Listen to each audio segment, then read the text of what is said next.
ప్రపంచంలోని అత్యంత big festival Christmas. ప్రపంచంలో అత్యంత ఎక్కువ దేశాలు జరుపుకునేటువంటి పండుగ క్రిస్మస్.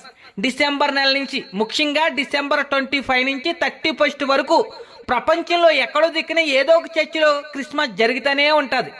ఎందుకలా అందరూ ఒకే డేట్లో చేసుకోవచ్చు కదా అని అంటే, బైబిల్లో యేసుక్రీస్తు వారు పుట్టిన డేటు రాయలేదు. కానీ సంవత్సరానికి 360 రోజుల్లో యేసుక్రీస్తు వారు ఏదో ఒక రోజు పుట్టారు, ఈ లోకంలో బ్రతికారు, అనేకమైనటువంటి అద్భుత ఆశ్చర్య కార్యాలు చేశారు అని చెప్పడానికి ఆధారాలు ఉన్నాయి, రుజువులు ఉన్నాయి, ఎవిడెన్స్ ఉన్నాయి. అయితే కొంతమంది క్రైస్తవులు యేసుక్రీస్తు వారు పుట్టినటువంటి డేటు బైబిల్లో రాయబడలేదు గనక డిసెంబర్ 25న యేసుక్రీస్తు వారు పుట్టారు అని చెప్పుకుంటే తప్పేముంది అని కొంతమంది క్రైస్తవులు క్రిస్మస్ చేస్తున్నారు. ఇంకొంతమంది అయితే యేసుక్రీస్తు వారు డిసెంబర్ 25నే పుట్టారు అని తెలియక క్రిస్మస్ చేసేవాళ్ళు కొంతమంది ఉన్నారు. అయితే బైబిల్ ప్రకారంగా నేను చెప్పేది